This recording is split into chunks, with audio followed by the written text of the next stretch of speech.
dan kami sudah menerima, dan Tuhan sayang kami akan bawa aspirasi itu ke pusat sebagai penguatan kita untuk memperjuangkan.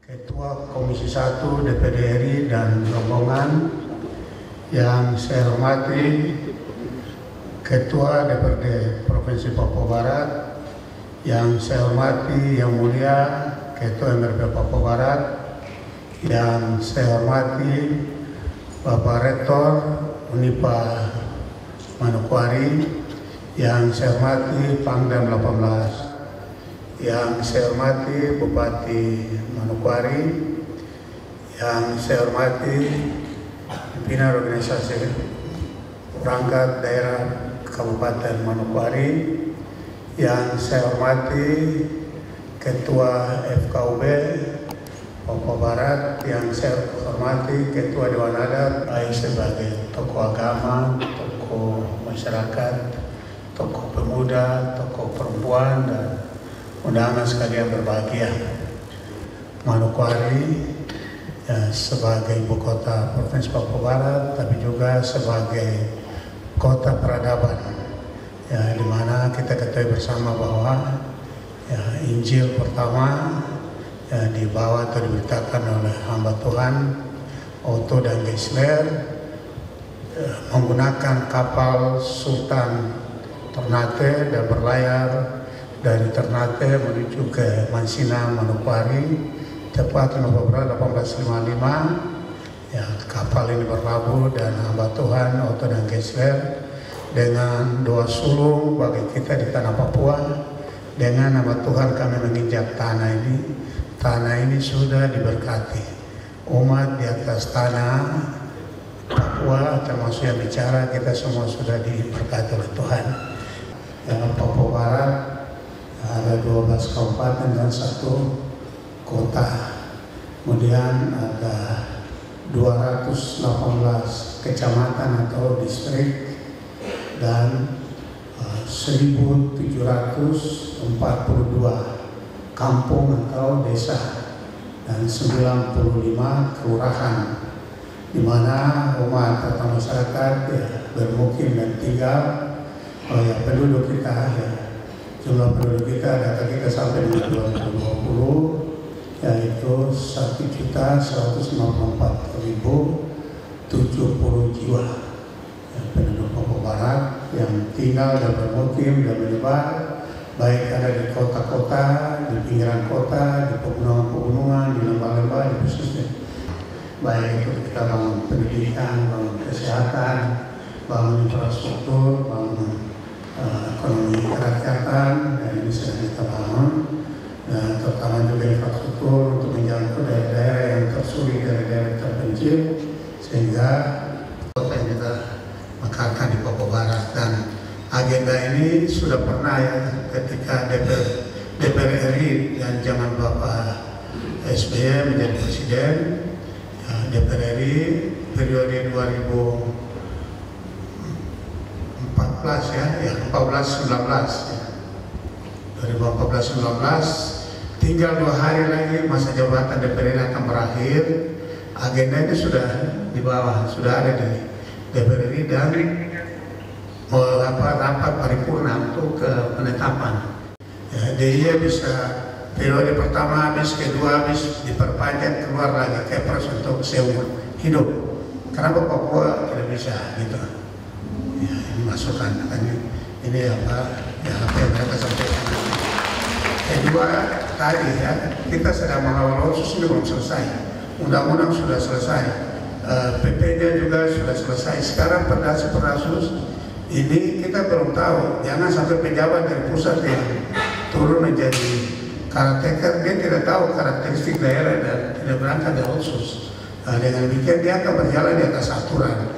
Dan aturan ini saya sampaikan Bapak-Bapak bahwa mungkin gubernur atau bupati wali kota di luar tanah Papua urus orang mungkin sekali aja waktu lahir, itu aja selesai. Kalau kita di tanah Papua tidak demikian, kita urus masyarakat dari lahir sampai dengan meninggal pun kita urus gitu. Tinggal diterjemahkan saja. Seperti itu. Jadi kalau dia tidak memahami kekhususan dan adat budaya dan karakteristik yang ada dalam jangka hampir 3 tahun, ya, kurang lebih 3 tahun. Karena pilkada itu nanti dilaksanakan di tanggal 27 November ya, 2024. Jadi saya akan berakhir tanggal 12 Mei 2022 sampai ke 2024, yaitu sudah 2 tahun Mei-nya. Mei belum lagi Juni, Juli, Agustus, September. Jadi itu sudah sampai pelantikan dengan 3 tahun. Nah, ketika dia bertugas, dia tidak punya hubungan emosional dengan masyarakat, tapi juga dia tidak punya komitmen politik dengan mereka, karena dia tidak dipilih oleh rakyat. Dia akan berjalan di atas aturan.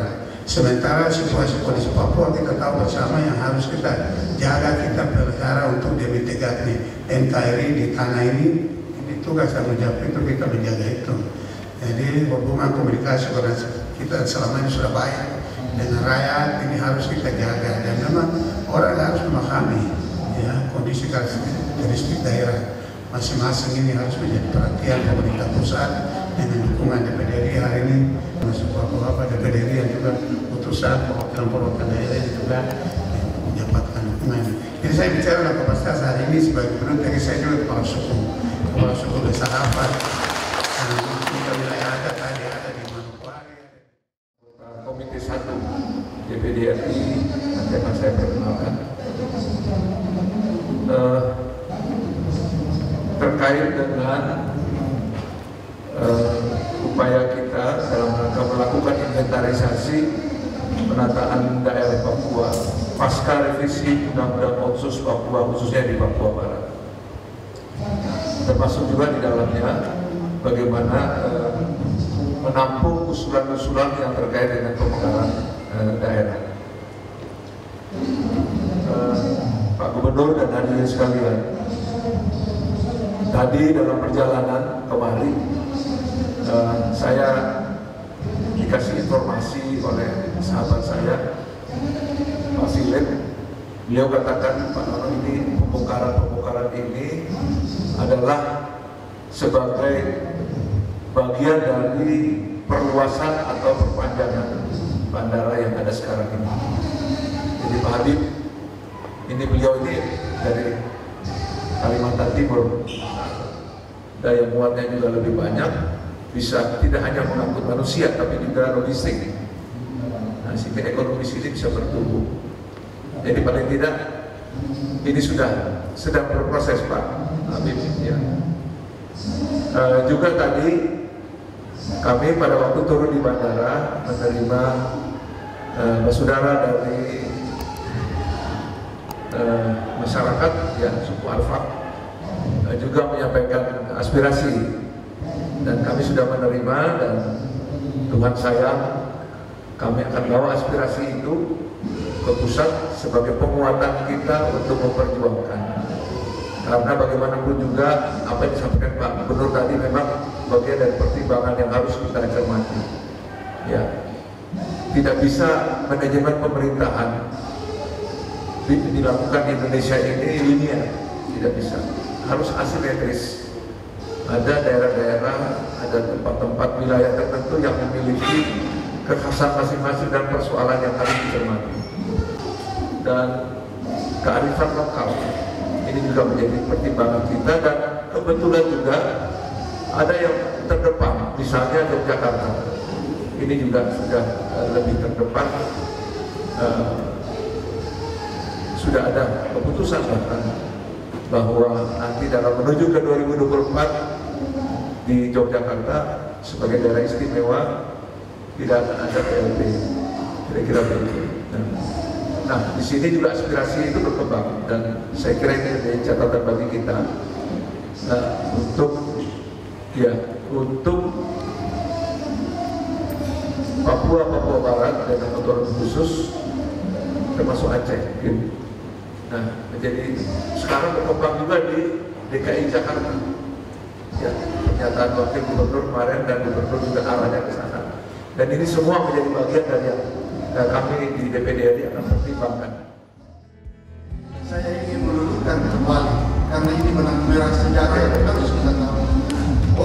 Dia sudah diantar oleh nenek moyang saya bernama Sultan Ahmadul Mansur dari Tidore. Dermaga yang masih ada sampai sekarang. Dan oleh itu saya hanya mengklarifikasi Pak Gubernur supaya hubungan persaudaraan ini tetap terjaga. Saya bagian dari Pak Gubernur dan Pak Gubernur bagian dari kami.